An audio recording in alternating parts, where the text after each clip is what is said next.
O dia era 22 de março de 2017. Com a posse de Moraes, o STF voltava a ficar completo com 11 ministros. Isso porque havia uma cadeira vaga no Supremo desde o dia 19 de janeiro daquele ano, quando um acidente trágico vitimou o então ministro Teori Zavascki. Acidente esse que gera muitas teorias e questionamentos até hoje. Vamos tocar no assunto mais à frente. A indicação de Moraes ao Supremo foi feita pelo então presidente do Brasil, Michel Temer, que também era seu amigo pessoal. O nome de Moraes não foi bem aceito pelos políticos da esquerda, acreditem se quiser.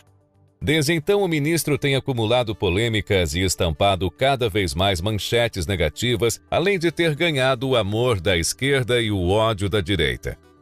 Mas o que pouca gente conhece é a trajetória meteórica do Alexandre de Moraes até chegar ao poderoso cargo de ministro do Supremo Tribunal Federal. Alexandre de Moraes se formou em 1990 pela Faculdade de Direito da USP, aos 22 anos de idade. 10 anos depois, em 2000, Moraes concluiu seu doutorado em Direito do Estado e obteve a livre docência em Direito Constitucional no ano seguinte. Para quem não sabe, a livre docência é considerada o mais alto grau de titulação que um acadêmico pode alcançar em sua carreira. Confesso que eu não imaginava que Alexandre de Moraes tivesse essas credenciais. Depois de atuar como promotor de justiça no estado de São Paulo entre 1991 e 2002, Moraes aceitou o convite do então governador Geraldo Alckmin, na época no PSDB, para assumir a Secretaria Estadual de Justiça e Defesa da Cidadania. Ocupou a pasta até 2005, acumulando durante alguns meses a função de presidente da antiga Fundação do Bem-Estar do Menor, a FEBEM, atual Fundação Casa. Em junho de 2005, foi escolhido para integrar a primeira composição do Conselho Nacional de Justiça, o CNJ, ocupando a vaga reservada para o representante da Câmara dos Deputados. Ele ocupou o cargo no biênio de 2005 a 2007. Após a passagem pelo CNJ, Moraes trabalhou na gestão de Gilberto Kassab na Prefeitura de São Paulo entre 2007 e 2010.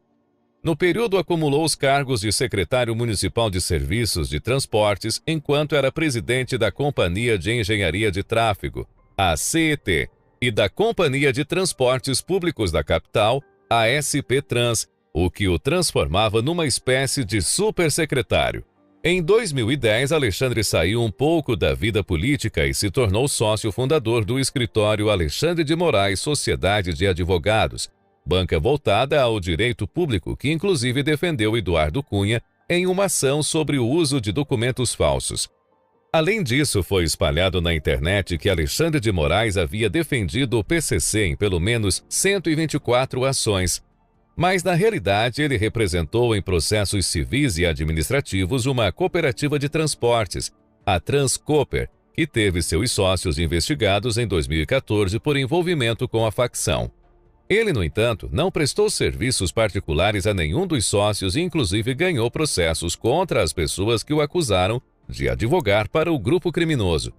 Você pode encontrar essas informações no site Aos Fatos, que faz a checagem de informações. Moraes se licenciou do seu escritório em 31 de dezembro de 2014 para assumir a Secretaria de Estado da Segurança Pública de São Paulo, no dia 1º de janeiro de 2015. Em sua gestão, o Estado registrou melhora em indicadores criminais, mas a polícia também foi acusada de excesso do uso da força contra manifestantes em atos públicos, o que fez com que Moraes fosse visto com grande rejeição pelos movimentos sociais.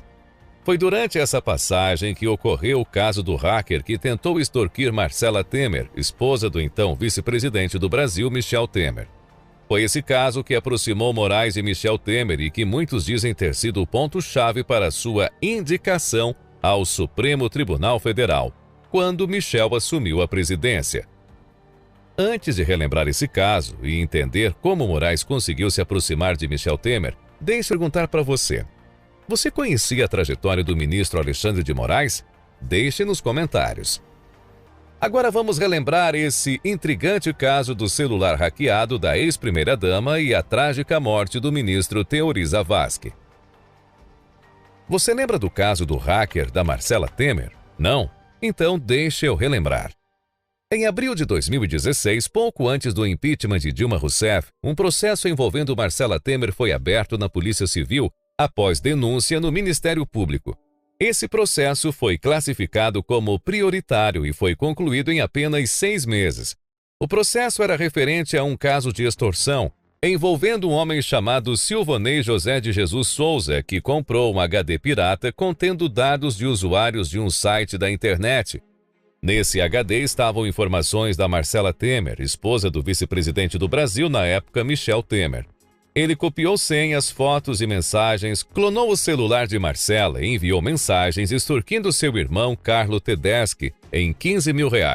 Silvonei não tinha se dado conta de que as informações eram da mulher do vice-presidente do Brasil, mas depois que percebeu, passou a ameaçar também Marcela e pedir R$300 mil para ele não divulgar nudes e conversas comprometedoras com o seu irmão, que poderiam abalar a imagem de Michel Temer.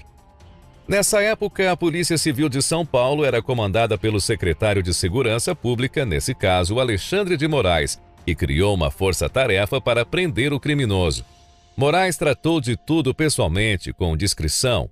Em cerca de 40 dias, prendeu o responsável. Nenhum detalhe vazou. Em apenas 6 meses, o processo foi concluído, com Silvonei sendo sentenciado a 5 anos, 10 meses e 25 dias no presídio de Tremembé, em regime fechado, por estelionato e extorsão. Seu advogado de defesa disse que recorreria, pois o crime era de baixa periculosidade e Silvonei deveria estar no máximo em regime semiaberto. A juíza, porém, manteve a decisão. Mas 2 anos depois, Silvonei ganhou liberdade condicional. A resolução rápida e com contenção de vazamentos fez com que Moraes ganhasse preciosos pontos com Temer, dando a ele demonstração cabal de que merecia seu voto de confiança. A primeira demonstração de gratidão de Temer veio ainda em 2016, quando a Dilma foi destituída do cargo e Temer assumiu interinamente a presidência do Brasil. Em 12 de maio de 2016, Temer nomeou Moraes como ministro de Estado da Justiça e Cidadania, passando a ser, em 3 de fevereiro de 2017, ministro de Estado da Justiça e Segurança Pública. No exercício do cargo, foi um dos coordenadores da área de inteligência e segurança dos Jogos Olímpicos e Paralímpicos ocorridos na cidade do Rio de Janeiro. Elaborou o Plano Nacional de Segurança Pública em conjunto com os colégios de secretários de Segurança Pública, secretários de Justiça e Assuntos Penitenciários e procuradores-gerais de Justiça, das 27 unidades da Federação, lançado em janeiro de 2017. Além disso, acumulou desgastes nos meses em que ficou no cargo, mas resistiu a editoriais de grandes veículos de mídia brasileiros que pediam sua cabeça. Quando um acidente aéreo vitimou então o ministro Teori Zavascki, no dia 19 de janeiro de 2017, abriu uma vaga no Supremo Tribunal Federal. Esse acidente foi alvo de muitas teorias e suspeitas. Teori era, naquela época, o relator dos processos da Operação Lava Jato no STF e, na época, analisava uma série de delações premiadas que impactavam políticos com foro privilegiado. Por esse fato, muitas teorias foram levantadas em torno desse trágico acidente, ainda mais pelo fato das perícias da aeronáutica não terem encontrado falhas no avião. Os especialistas concluíram que o mau tempo e a visibilidade bastante reduzida foram os principais motivos. Ao dar a volta para uma segunda tentativa de pouso, o piloto perdeu a noção de altitude e uma das asas do avião tocou a água, provocando a queda. A Polícia Federal também investigou o acidente e chegou à mesma conclusão da aeronáutica. Até hoje, muitas pessoas ainda debatem sobre as verdadeiras causas do acidente. Com a morte de Teori e a vacância de uma cadeira no Supremo, o então presidente Michel Temer indicou o seu amigo Alexandre de Moraes, que na época era afiliado ao PSDB. Essa indicação não foi bem recebida pela esquerda, que achava Moraes muito conservador. O Senado aprovou o nome de Moraes, foram 55 votos favoráveis e 13 contrários, e outros 13 senadores não votaram. No dia 22 de março de 2017, Moraes foi empossado no cargo de ministro do Supremo Tribunal Federal, onde pode ficar até 2043, quando completará 75 anos, data limite para a aposentadoria compulsória. Mas devido aos últimos acontecimentos, muitas pessoas já pedem seu impeachment. Temos que esperar os próximos capítulos dessa história para saber o que acontecerá com o ministro Moraes, que ao longo de seu exercício como ministro do Supremo já acumulou várias polêmicas. Inclusive, isso daria um bom vídeo. As polêmicas de Alexandre de Moraes. Deixe nos comentários se você quer um vídeo sobre isso e fala também sobre o que você achou da trajetória de Moraes até o STF.